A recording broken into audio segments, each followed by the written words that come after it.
guys, welcome back to another video. Before anybody comes at me, I know, hot air intake, but I like the sound of the supercharger. What can I say? So today we're going to be changing the stock intercooler pump for an upgraded one, and I have everything I think I'm going to need right here. So I've gone ahead and purchased the Aeromotive intercooler pump. This one pumps much faster than the stock pump. This pumps 102 liters per minute, but I do have everything I think I'm going to need here. Tools, clamps, hoses.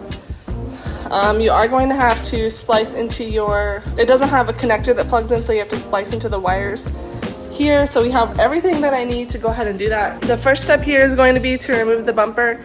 You can do this without removing the bumper. Michael actually did his without removing the bumper, but I think it's going to be easier, right, to remove the bumper? Yeah, it'll be a lot easier rather than just laying on the floor and getting your hands up there. I decided I was too lazy to remove the bumper, so I knew I could get it done without the bumper, so that's why I did it that way. But for hers, we'll take part of the bumper off. Yeah, at least this side to give us more space, because if you don't know, the pump sits like back in here. And then also we'll take the headlight off because you can reach in there and easily take off the pump. So maybe not the whole bumper, but at least get it loose enough that we can get behind there easier. So let's go ahead and get started on that. Also, something I forgot to mention before we get started with this pump, honestly, if you want to see the major benefits of it, you would need to upgrade your heat exchanger and get a secondary heat exchanger, which is something I am planning on doing very soon, but this is the first step in that. So I'm just going to go ahead and install this since I already have it, and then once I'm able to get the other heat exchangers, I'll install those as well. Oh, also keep in mind, I have this installed on my E55. You are going to see a huge difference with the IATs versus the updated Bosch pump. But obviously, like what you're saying, you see the huge benefit from the heat exchanger and the secondary heat exchanger. The benefits you would see from this right now with just the stock heat exchanger is about 10 degrees above ambient temps whenever you're cruising around. With the Bosch pump, you're about 20 degrees above. But when cruising, I want to say the Bosch and this pump is about almost the same. They're pretty similar. Yeah, they're pretty much the same when cruising. We've kind of compared a little bit on mine versus his. Now, keep in mind, mine has a smaller supercharger pulley, so mine is going to run a little hotter. That's right. It's going to heat soak a little quicker than yours will, yeah, because yours still has the stock pulley. Yeah.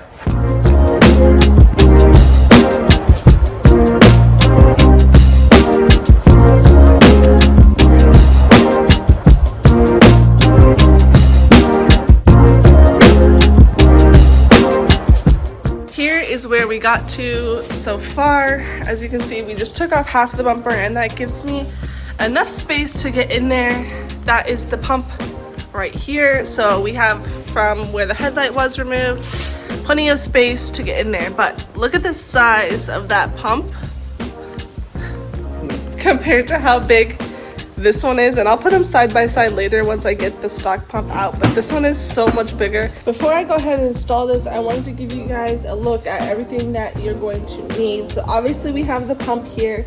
We have this U hose. Ideally it would be 3/4 to 3/4, but this side is 3/4. This side is slightly smaller. I think it's 3/5 maybe. I don't remember exactly, but I'll put the link for everything in the description. You're gonna need 2 of these to screw into your pump here.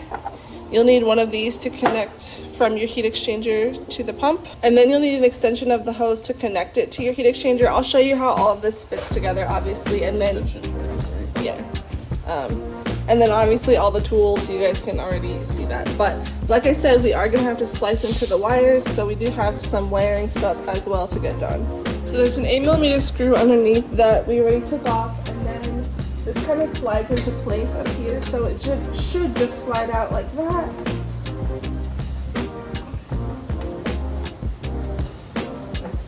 And then we have the connector is also here. It's already unplugged, but it plugs into the back here. You'll need to take that off as well. And then we gotta undo this hose, which goes to your heat exchanger, and this hose, which goes up to your supercharger.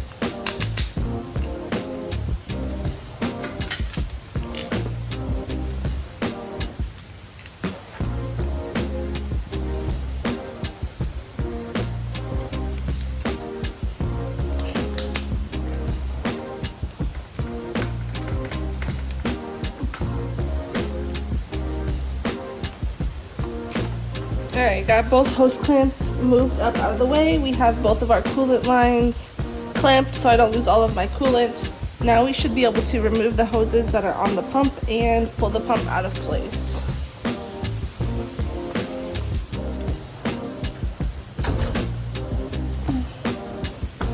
Just gonna let this coolant drain and I'll show you guys the size comparison of this one versus the new one.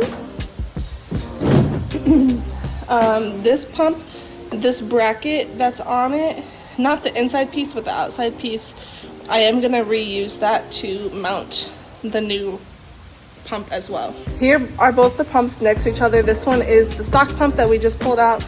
This one obviously is the new one going in, and you can see the size difference, and you can tell that this one will pump so much faster, so much better.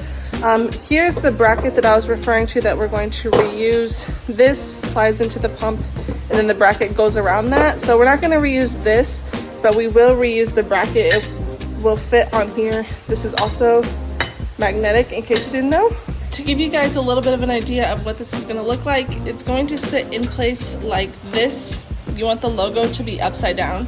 So I've gone ahead and I've put my barbed fitting in to one side of my U-hose and connected it. I did leave that side loose so I can move it around until I have it in place where I want it. And then we're going to need to remove the hose that's on our heat exchanger.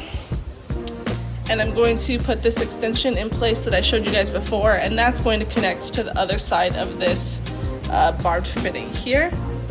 This will connect right back to your stock hose that goes up to your supercharger. Alright, so we have to disconnect this hose completely from the heat exchanger, and we're going to replace it with this extension that I was talking about, because that hose that's on there is not actually long enough technically to reach the connecting point that we need it to go to.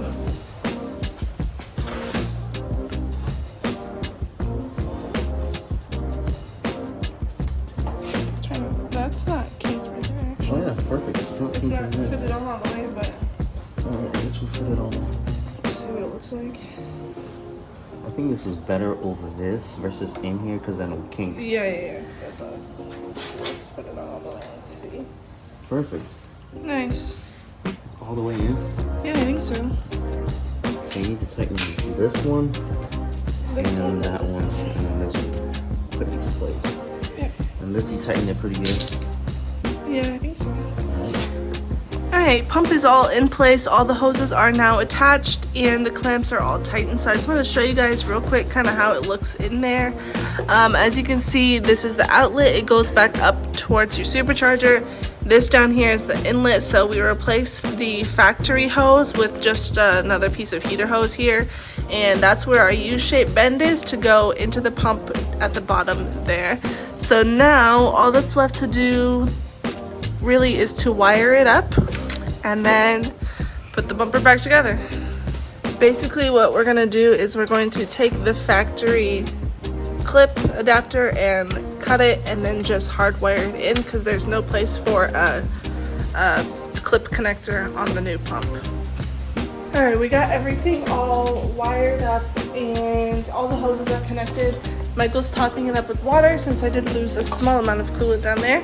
But now I'm gonna just put the car in second position real quick because Mercedes Swap Shop, when they tune it, whenever you put the car in second position, it kicks your pump on, so it's already cooling.